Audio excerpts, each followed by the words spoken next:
করা হয়েছে। সরকারি অফিসারের পৃষ্ঠপোষকতায় ওরা করম পূজা বা ইত্যাদি করেছে, যেটা ওদের নয়। এইভাবে ওদেরকে প্রমাণ করার চেষ্টা হচ্ছে যে ওরাও নাকি আদিবাসী। এবং 2017 সাল থেকে রাজ্য সরকারের প্রত্যক্ষ উদ্যোগ এই কুর্মী মাহাতোদেরকে এসটি করার জন্য স্বয়ং মুখ্যমন্ত্রীর ডিও লেটার তৎকালীন আদিবাসী উন্নয়ন মন্ত্রী জুয়েল ওরামের কাছে পৌঁছেছিল 2017 সালের সম্ভবত জানুয়ারি মাস। তো ওখান থেকে চিঠিটা রিটার্ন দিয়েছিলেন জুয়েল ওরাম মহাশয়, এই বলে যে ওদেরকে কোনোভাবে এসটি দেওয়া যাবে না, যেহেতু সরকারের কোনো একটা কমিউনিটিকে এসটি করার জন্য যে ক্রাইটেরিয়া আছে সেগুলো ফুলফিল করছে না। তাই এত সব ঘটনা ঘটা সত্ত্বেও আমাদের যে 40টা আদিবাসী গোষ্ঠী সংগঠন, আমরা 36টা তালিকাভুক্ত হয়েছি আমাদের ইউফাওয়ে। কিন্তু সেই উদ্যোগ বা সেই একটা জেদ যে না আমাদের স্বার্থ রক্ষা করতে হবে, আমাদের অধিকারটাকে রক্ষা করতে হবে, এই বিষয় নিয়ে সেই রকম চিন্তাভাবনা বা সেই ধরনের কাজকর্ম চোখে পড়ছে না। ইউফাইভ ফোরামের মাধ্যমে যতটুকু হচ্ছে এইটুকুই, কিন্তু নিজস্ব সাংগঠনিক যে ক্রিয়াকলাপ তার মাধ্যমে কিন্তু আমরা সেরকম দেখছি। এটা আমার জেনারেল অবজারভেশন। আমরা অন্য কোনো সংগঠনকে ছোট করছি না, কিন্তু আমাদের নিজস্ব কর্মসূচি তো থাকবে। প্রত্যেক সংগঠনের যে নিজস্ব কর্মসূচি, সেই কর্মসূচিতেও আদিবাসীদের স্বার্থ রক্ষা করার মতো বড় ধরনের কোনো সিদ্ধান্ত আমরা দেখতে পাচ্ছি না। সিদ্ধান্তটা কমসে কম নেওয়া হোক না, এবার সিদ্ধান্তটা কার্যকরী হচ্ছে কিনা সেটা আমরা অবশ্যই পরে ভাবব, কিন্তু সেটা হচ্ছে না। এই যে সিআরআই নিয়ে যেটা আমাদের নূতনবাবু বললেন, আমরা তো চেষ্টা করছি সিআরআইটাকে কেন ধরছি। এখন আমাদের সংগঠনের যে চিন্তাভাবনা, সিআরআই যেহেতু সরকারি দপ্তরের একটা টেকনিক্যাল একটা দপ্তর, ওরা সব গবেষকেরা আছে, ওখান থেকে ওরাই ঠিক বলে দেয় কারা কারা সিভিল হতে পারে, কারা হতে পারে না। তাদের রিপোর্টের ভিত্তিতে গভর্নমেন্ট ঘোষণা করে যে এই জাতিকে ট্রাইবেল মর্যাদা দেওয়া যেতে পারে কি না। তো এই একটা জায়গায় দাঁড়িয়ে বারবার লক্ষ্য করেছি, কেন্দ্র সরকার যখন নাকচ করে পাঠিয়ে দিচ্ছে রাজ্য সরকারের প্রস্তাব যে এই কুর্মী মাহাতোকে এসটি করতে হবে, তখন আর একটা সাজেশন কেন্দ্র সরকার থেকে দেওয়া হচ্ছে যে আপনারা এগুলোকে একটু রেশনালাইজ করে পাঠান, আপনারা যা বলছেন এরা শিডিউলটাই হওয়ার যোগ্য, সেটাকে যুক্তিসঙ্গত করে পাঠাতে বলছে। মানে বিষয়টা বুঝুন কোন জায়গায়, যেখানে লোকাল কমিটি এবং সরকারি কমিটি বিভিন্ন প্রস্তাব, যেখানে ট্রাইবেল হওয়ার জন্য যা যা ক্রাইটেরিয়া ফুলফিল করতে হয় সেগুলো ওরা ফুলফিল করতে পারছে না। যে 5টা ক্রাইটেরিয়া আছে, তৎসত্ত্বেও যখন গাইডলাইনে বলা হচ্ছে যে এরা শিডিউল ট্রাইব হওয়ার যোগ্য, তখন রাজ্য সরকারকে বলা হচ্ছে সেটাকে ক্লারিফাই করতে হবে। বড় অদ্ভুত বিষয়, মানে জোর করে ওদেরকে কোনোভাবে এসটি মর্যাদা দিতেই হবে, যেহেতু রাজ্য সরকারও চাইছে এবং সবই ভোটের রাজনীতি। আমরা দেখি পুরুলিয়া জেলাতে যে কোনো রাজনৈতিক দল কোনো ক্যান্ডিডেটকে যদি ওখানে দাঁড় করানো হয়, সে কিন্তু মাহাতো সম্প্রদায়েরই হবে। পপুলেশন আছে, আর ওরা জানে ওদেরকে আমরা যদি দিতে পারি তাহলে ভোটটা জিতব। এবার এই ভোটের দিকে তাকিয়ে সব সিদ্ধান্তগুলো কিন্তু নেওয়া হচ্ছে। ফলে অ্যানথ্রোপোলজিক্যালি, সোশিওলজিক্যালি যে আদিবাসী গোষ্ঠীগুলো ট্রাইবেল মর্যাদা পেয়েছে বা পাওয়ার যোগ্য, সেই বিষয়টাকে বিশেষ গুরুত্ব দেওয়া হচ্ছে।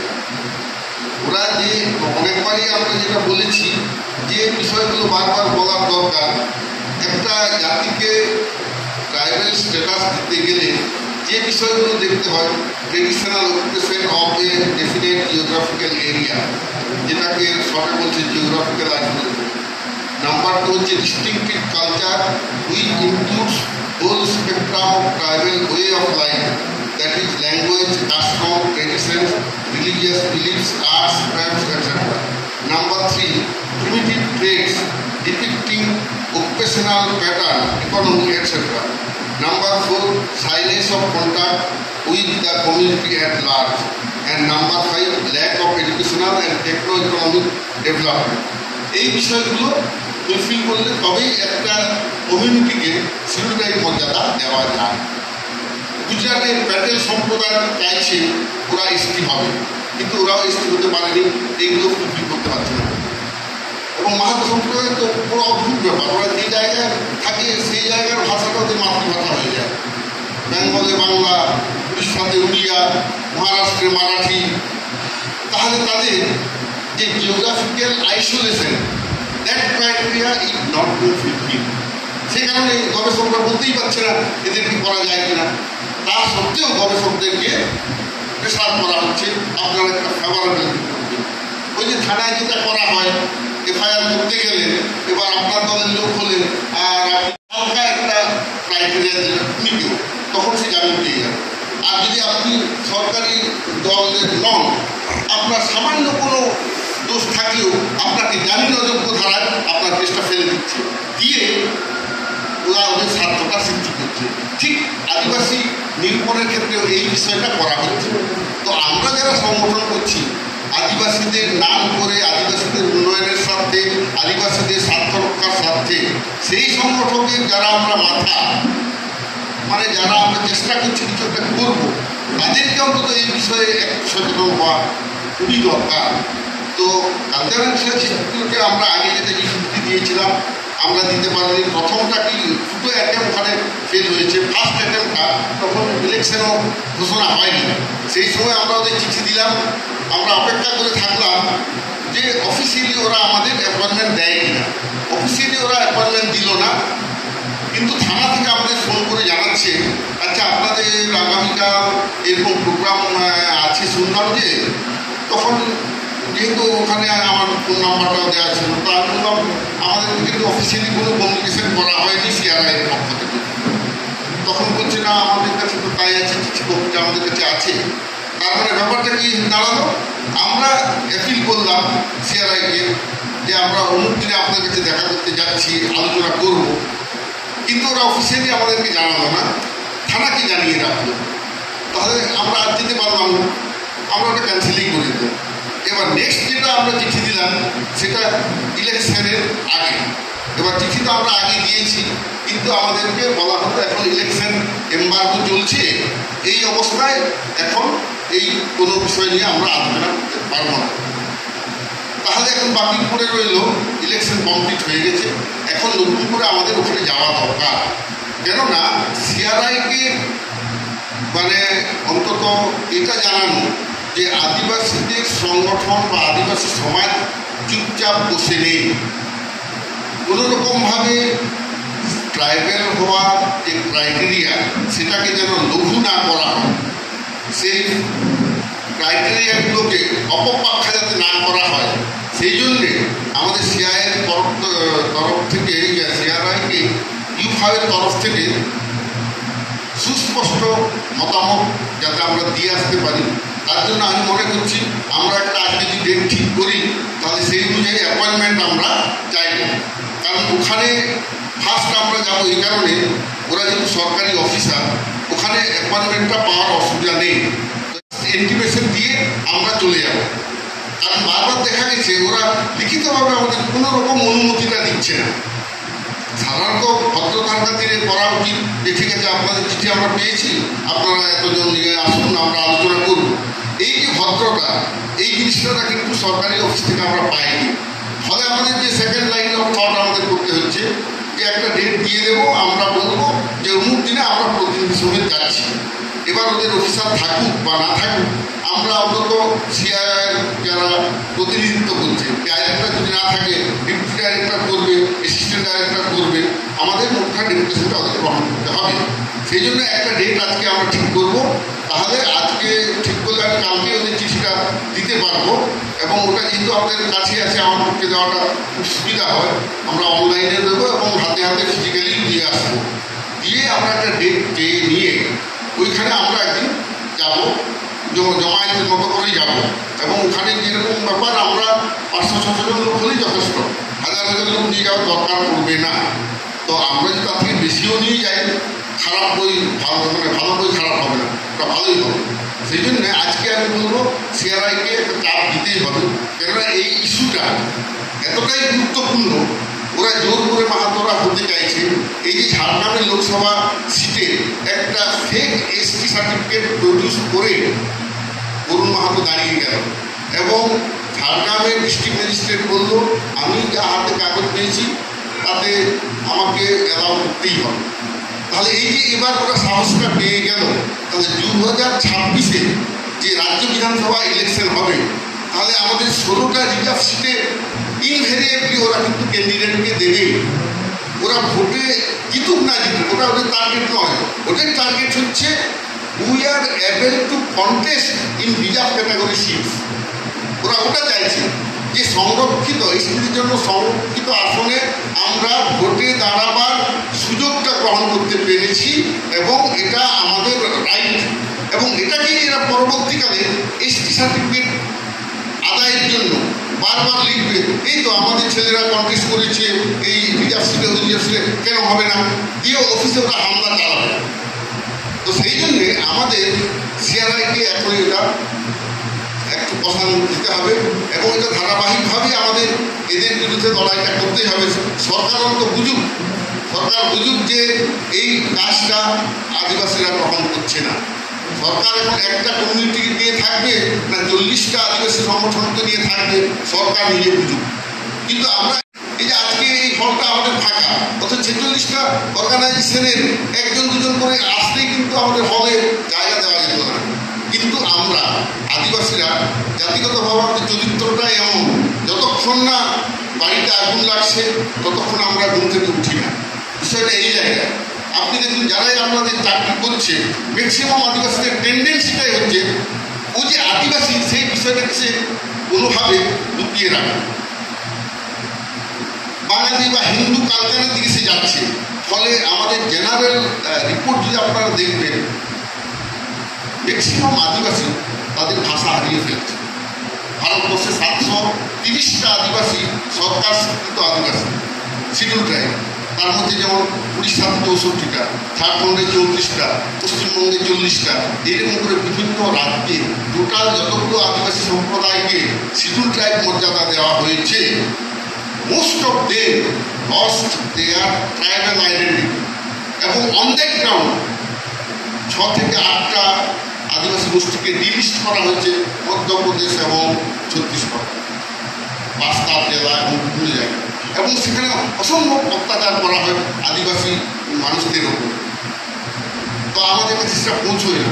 তো আদিবাসী সমন্বয় সমিতির মাধ্যমে আমি কিছু খবরগুলো পাই যে কী পর্যায়ে ওদের উপরে অত্যাচারটা হয় চোখের সামনে। তো আমরা এখানে আমাদের গায়ে আঁচটা লাগছে না, কিন্তু আমরা মোটামুটি শেষ হয়ে গেছি। আমাদের ম্যাক্সিমাম আদিবাসী সম্প্রদায় যারা আছে, আমি জানি না কজন তাদের ভাষা, সাহিত্য, সংস্কৃতি, ধর্মীয় আচার আচরণ বাঁচিয়ে রেখেছে। কারণ আদিবাসীর প্রধান চরিত্রটাই হচ্ছে ধর্মীয় যে চরিত্র।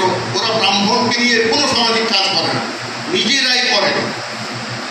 আদিবাসীদের মধ্যে চতুর্বর্ণ সিস্টেম নেই, যে জন্মসূত্রে মানুষ ব্রাহ্মণ, বৈশ্য, ক্ষত্রিয়, শূদ্র এইসব নেই। চতুর্বর্ণ হচ্ছে জন্মসূত্রে একদম শ্রেষ্ঠ, বাকিরা নিকৃষ্ট। এই বিষয়টা আদিবাসীদের মধ্যে নেই। তাহলে এই যে ধর্মীয় বিধানে ওটা নেই, সেটা তো কাজের মধ্যে প্রমাণ করতে হবে। সেটা আমাদের অন্যান্য আদিবাসী ভাই বোনেরা গুরুত্ব করতে পারছে না। তো আমাদের ওখানেও আন্দোলনটা করতে হবে। আমরা বাইরের শত্রুর বিরুদ্ধে আমরা আন্দোলন করবো, একই সঙ্গে ঘরের শত্রু হয়ে যারা দাঁড়িয়েছে, আমাদের ঘরের লোক মানে যারা শুয়ে আছে, আমাদের ঘুমন্ত আদিবাসী সম্প্রদায়ের সংখ্যাটা অনেক বেশি। তো তাদেরকে আমাদের জানাতে হবে।